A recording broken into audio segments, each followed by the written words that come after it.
Hello dear students, आज की class में मैं आपको एक्सरसाइज नंबर 1 के क्वेश्चंस करवाऊंगा। लास्ट क्लास में भी मैंने आपको एक्सरसाइज नंबर 1 के क्वेश्चंस ही करवाए थे, तो उसमें मैंने आपको कुछ क्वेश्चंस करवा दिए थे। अभी कुछ और उसमें फर्स्ट एक्सरसाइज में और क्वेश्चंस हैं जो मैं आपको करवा देता हूं, जिससे आपकी अंडरस्टैंडिंग और भी अच्छे से क्लियर हो जाएगी। ठीक है, तो now come to the question number 17। As I promise कि मैं क्वेश्चन नंबर 17, 18, 19 करवाऊंगा, तो मैं क्वेश्चन नंबर 17 आपको करवा रहा हूँ। क्वेश्चन नंबर 17 क्या बोलता है? The number of roots of the quadratic equation, आपने the number of roots of the quadratic equation 8 sec square theta minus sec 6 sec theta plus 1 is equal to 0। इसके roots बताने हैं आपको, नंबर ऑफ रूट्स बताने हैं। Find the number of roots. इस question में कुछ है नहीं, बस सेक स्क्वायर दिया दिया, सेक थीटा दे दिया है। सेक थीटा के बारे में मैं आपको बता देता हूं। सेक थीटा की वैल्यू कभी भी -1 से 1 के बीच नहीं होती। मतलब नंबर लाइन को यदि देखें तो -1 और 1 यहां पर होगा, यहां पे 2 होगा, यहां पर 3 होगा, यहाँ पे -2 होगा, यहाँ पे -3 होगा। तो यहां से लेकर यहां तक, यहाँ पे 0 आएगा, यहां से लेकर यहां तक सेक थीटा की वैल्यू कभी भी -1 से 1 के बीच नहीं होती। 1 से बड़ी हो सकती है, सेक थीटा की वैल्यू हमेशा 1 से बड़ी होती है, या -1 से कम होती है, कभी भी सेक थीटा की वैल्यू -1 से 1 के बीच नहीं आ सकती, क्योंकि सेक थीटा -1 से 1 के बीच होता ही नहीं। लेकिन इसी का उल्टा साइन थीटा हमेशा -1 से 1 के बीच होता है, कॉस थीटा भी -1 से 1 के बीच होता है। लेकिन सेक थीटा -1 से 1 के बीच नहीं होता। सेक और कॉसेक भाई भाई हैं। कॉसेक थीटा भी -1 से 1 के बीच कभी नहीं होता, लेकिन -1 से हमेशा ये दोनों कम होते हैं और 1 से हमेशा ये दोनों ज्यादा होते हैं। लेकिन साइन और कॉस के बारे में बात करें तो साइन और कॉस की वैल्यू हमेशा -1 से 1 के बीच होती है, इंक्लूडिंग बोथ ऑफ देम। -1 भी होती है, 1 भी होती है। तो -1 से 1 के बीच साइन और कॉस होते हैं। टैन और कॉट के बारे में बात करें तो टैन और कॉट कुछ भी होता है, कुछ भी हो सकता है, वो उसमें कोई रिस्ट्रिक्शन नहीं है। टैन और कॉट की वैल्यू कुछ भी हो सकती है। इतनी सी बात इसमें याद रखनी है और आपका आंसर आ जाएगा। चलिए क्वेश्चन करते हैं। 8 sec square theta minus 8 sec theta plus 1 is equal to 0। Let t मान लेते हैं थोड़ी देर के लिए सेक थीटा को, तो ये हो जाएगा 8t square minus 6t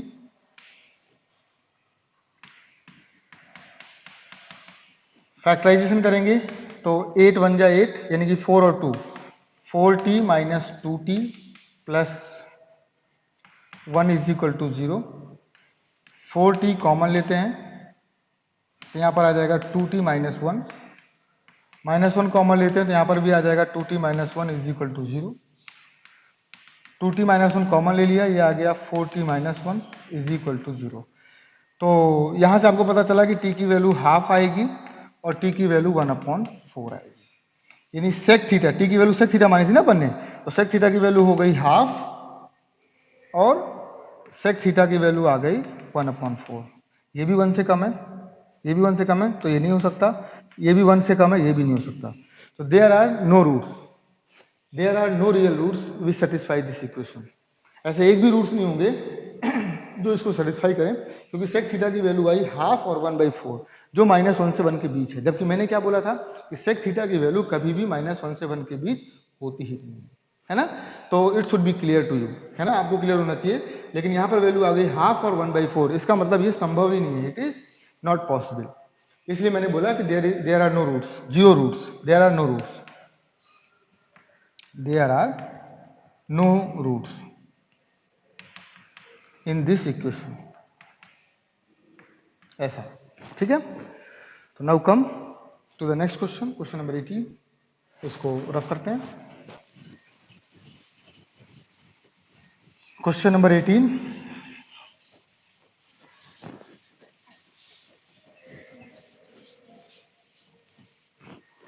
question number 18 is again very simple question, पर थोड़ा सा अलग था, इसलिए मैंने इसको सोचा कि आपको करवा देता हूं। If the roots of the equation,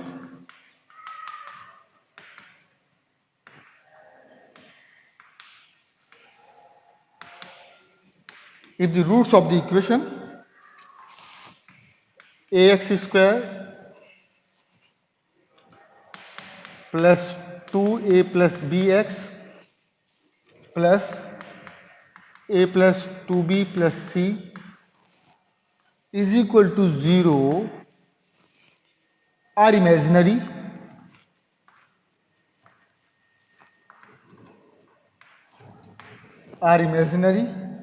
then roots of the equation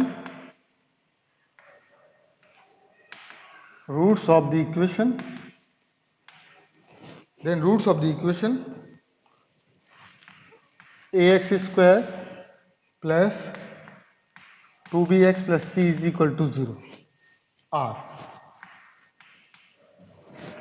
बहुत क्लियर इन्होंने बता दिया है कि ये जो क्वाड्रेटिक इक्वेशन है इसके रूट्स इमेजिनरी है। इमेजिनरी होने का मतलब कि इसका जो डिस्क्रिमिनेंट आएगा वो लेस देन 0 आएगा। मैंने आपको बोला था कि रूट्स इमेजिनरी तब होते हैं जब डिस्क्रिमिनेंट हमेशा क्या आएगा, लेस देन 0 आएगा।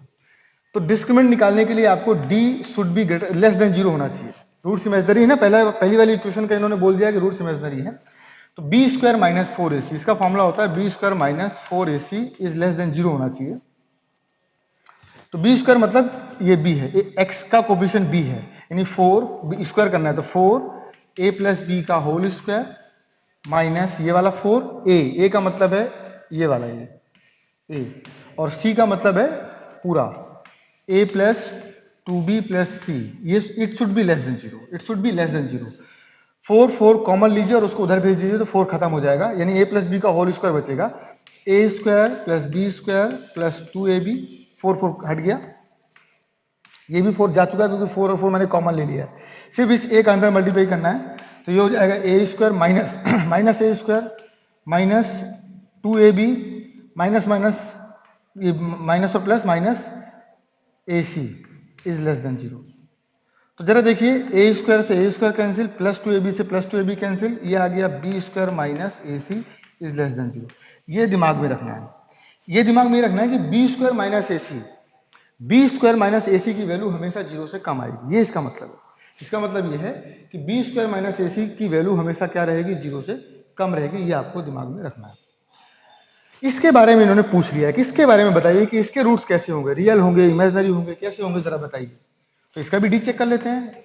नेचर बताना है तो डी चेक करना पड़ेगा,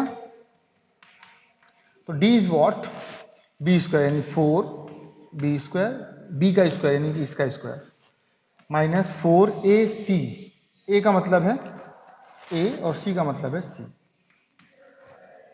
तो इसको मैं सॉल्व कर रहा हूँ, 4 मैंने कॉमन लिया, ये आ गया बी स्क्वायर माइनस ac। अब मुझे एक बात बताइए, मैंने क्या बोला था कि बी स्क्वायर माइनस ac 0 से छोटा है, ये वाली वैल्यू 0 से छोटी है। 0 से छोटी होने का मतलब ये आंसर क्या है, नेगेटिव है। ये आंसर क्या है, नेगेटिव है। 0 से कोई भी छोटा नंबर यदि होगा तो वो कैसा होगा, नेगेटिव होगा, यानी ये आंसर नेगेटिव है। ये नेगेटिव होने का मतलब ये हुआ कि नेगेटिव इंटू 4 नेगेटिव 4 हो जाएगा, नेगेटिव जो भी मल्टीप्लाई होगा वो आ जाएगा, यानी दिस आंसर इज नेगेटिव। यानी डी कैसा आया, नेगेटिव आया, डी नेगेटिव आया। डी नेगेटिव आने का मतलब है कि इसके रूट्स भी कैसे होंगे, इमेजिनरी होंगे। इसके रूट्स भी कैसे आएंगे, इमेजिनरी आएंगे। इसके रूट्स भी कैसे आएंगे, इमेजिनरी। ठीक है, तो ये हो गया ये question.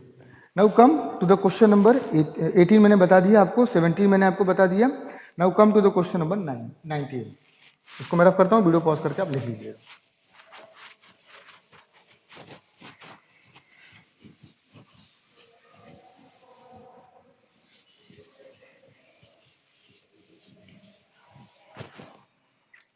Find the condition that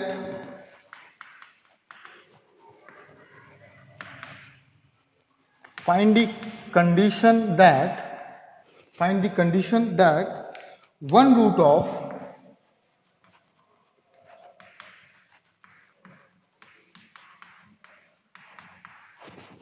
ax square plus bx plus c is equal to 0 shall be n times the other, shall be n times the other। Condition बतानी है, कोई प्रॉब्लम नहीं, आपको कंडीशन बतानी है, इट इज क्वाइट इजी। इन्होंने बोला कि मान लीजिए इसके दो रूट्स हैं, लिख देता हूं मैं यहां पर, ax square plus b x plus c is equal to 0 के दो रूट्स हैं, अल्फा और बीटा। इन्होंने बोला कि पहला रूट तो आपका अल्फा ही है, लेकिन जो दूसरा वाला रूट है वो एन अल्फा है। पहले वाले रूट का एन टाइम है, पहले वाले रूट का एन टाइम है। यानी अपन जानते हैं सम ऑफ रूट्स के बारे में, अल्फा प्लस बीटा क्या होता है, माइनस बी अपॉन ए। तो इसको सॉल्व करेंगे, माइनस बी अपॉन ए को सॉल्व करेंगे तो कैसा आ जाएगा, अल्फा की जगह पर अल्फा रख देते हैं, इसकी जगह पर एन अल्फा रख देते हैं, ये हो गया माइनस बी अपॉन ए। आप अल्फा अल्फा कॉमन ले लेंगे तो ये आ जाएगा n plus one is equal to minus b upon a. तो अल्फा यहाँ से निकालना चाहेंगे तो माइनस बी अपॉन में ए और ये आ जाएगा n plus one. Now alpha into beta क्या हो जाएगा, c upon a. Alpha into beta यानी अल्फा की जगह पर तो अल्फा रखना है, लेकिन बीटा की जगह पर एन अल्फा रखना है, तो ये हो गया सी अपॉन ए। तो ये हो गया n alpha square is equal to c upon a. तो एन अल्फा स्क्वायर की जगह पर मैं अल्फा की ये वाली वैल्यू रख सकता हूँ, तो इसका स्क्वायर हो जाएगा, इसका स्क्वायर होगा तो ये हो जाएगा बी स्क्वायर अपॉन में ए स्क्वायर अपॉन में एन प्लस वन का होल स्क्वायर। अल्फा का स्क्वायर मतलब अल्फा की जगह पर अल्फा का ये वैल्यू रख दिया, अल्फा की ये वैल्यू रख दी और इसका स्क्वायर कर दिया, is equal to c upon a. कैसे, एक इसका कैंसिल हो जाएगा। कुल मिलाकर आपका जो आंसर आया क्या आया, n b square is equal to, इस सबको उधर भेज देते हैं ना, ए सी हो जाएगा ए सी और एन प्लस वन का होल स्क्वायर। ये आ गई आपकी रिक्वायर्ड कंडीशन। आपके आंसर में थोड़ा सा गलत दिया हुआ है, आप उसको सुधार लीजिएगा, बीच में इक्वल नहीं दिया हुआ है और ये स्क्वायर एन के ऊपर लगा दिया है ना, तो वो उनकी गलती है, आप उसको सुधार लीजिएगा। करेक्ट आंसर ये है, ठीक है। तो ये क्वेश्चन नंबर आपको मैंने 19 बता दिया। नाउ कम तो द क्वेश्चन नंबर 20 क्वेश्चन मैं आपको बताता हूँ एक बार, क्वेश्चन नंबर 20 कैसे करेंगे ये आप जरा देखिए, ठीक है। क्वेश्चन नंबर 20 अपन करके देखते हैं। क्वेश्चन नंबर 20 के मेरे पास दो तरीके हैं, एक तरीका मेरे पास 11th का है, that method is very simple, but वो तरीका आप अभी अप्लाई कर नहीं सकते, इसलिए वो तरीका मैं आपको अभी बताऊंगा नहीं। किसी को चाहिए यदि वो तरीका तो you can ask me in doubt class, क्योंकि अभी मैं कॉमन क्लास ले रहा हूं तो कॉमन क्लास में जो चीज जरूरी नहीं है वो चीज मैं यहाँ पे नहीं बता सकता, पर 11th का किसी को चाहिए कि वो तरीका बताइए जो 11th वाला है वो इतना आसान क्यों है, तो वो मैं आपको बता दूंगा। क्वेश्चन नंबर 20 इसमें दिया हुआ है, if alpha beta are roots of, if alpha beta are roots of x square minus 2x plus 3 is equal to 0, then equation whose roots are, then equation whose roots are alpha minus 1 upon में alpha plus 1 comma beta minus 1 upon में beta plus 1। आपको ऐसी quadratic, ये सम आप कर सकते हैं, खुद से भी कर सकते हैं, लेकिन मैं आपको 10th वाले तरीके से बताता हूं कैसे करेंगे। इसके रूट्स अल्फा और बीटा हैं, तो ऑब्वियसली आपको पता चल गया कि अल्फा प्लस बीटा आएगा 2, क्योंकि माइनस बी अपॉन है, तो माइनस बी की वैल्यू है -2, तो माइनस माइनस प्लस 2 अपॉन 1 हो जाएगा, और अल्फा इंटू बीटा हो जाएगा सी अपॉन यानी 3 अपॉन 1 दैट इज 3। ये पता है आपको। आपको बताना है जिसके रूट्स, ऐसी क्वाड्रेटिक इक्वेशन जिसके रूट्स ये हों। तो आप जानते हैं कोई भी क्वाड्रेटिक इक्वेशन कैसे बनाते हैं, x square minus sum of roots into x plus product of roots is equal to 0। तो कोई भी क्वाड्रेटिक इक्वेशन बनाने के लिए आपको दो चीजें चाहिए, सम ऑफ रूट्स चाहिए और प्रोडक्ट ऑफ रूट्स चाहिए। तो मैं यहाँ पर साइड में निकाल लेता हूँ sum of roots. Sum of roots is what, alpha plus beta, यानी दोनों रूट का सम, दोनों रूट का सम, इसका और इसका सम। तो सम क्या है, alpha minus 1 alpha plus 1 plus beta minus 1 upon में बीटा प्लस 1। एलसीएम लेंगे तो ये आएगा अल्फा प्लस 1 और alpha beta plus 1। Cross multiply करिए, इसका इसके साथ क्रॉस मल्टीप्लाई करेंगे तो ये आ जाएगा alpha beta plus alpha minus beta minus 1। ये हो गया इधर करेंगे तो ये क्या आ जाएगा, alpha beta minus alpha plus beta और -1। ये फाइनली क्या हुआ, plus alpha minus alpha cancel, minus beta plus beta cancel, ऊपर आ गया 2 alpha beta 2 alpha beta alpha beta -1 -1 -2 upon में इन दोनों का मल्टीप्लिकेशन यानी alpha beta plus alpha plus beta plus 1। बहुत ही सिंपल हो गया। 2 इंटू अल्फा इंटू बीटा की वैल्यू 3 दी हुई है, 3 -2 अपॉन में अल्फा इंटू बीटा की वैल्यू 3 और अल्फा प्लस बीटा की वैल्यू क्या दी हुई है 2 प्लस 1। तो 3 2 6 में से 2 गया 4 अपॉन में 3 2 5 5 और 1 6 दैट इज 2/3। कैट कर सकते हैं आप, है ना।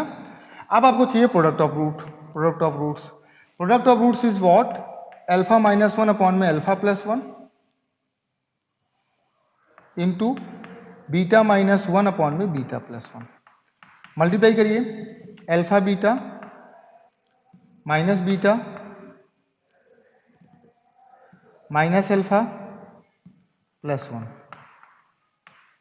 यहां पर भी क्या आएगा, alpha beta plus beta plus 1। Finally इसको आप लिख सकते हैं अल्फा बीटा माइनस, आप कॉमन लेके अल्फा प्लस बीटा लिख सकते हैं और प्लस 1 लिख सकते हैं। यहाँ पे अल्फा प्लस 1 को आप एक साथ लिख दीजिए, अल्फा प्लस बीटा को और प्लस 1 लिख दीजिए, राइट। फाइनली क्या हुआ, अल्फा बीटा की वैल्यू 3 है, उसकी वैल्यू 2 है, अल्फा प्लस बीटा की वैल्यू 2 है प्लस 1 अपॉन में 3 प्लस 2 प्लस 1 4 यानी 2,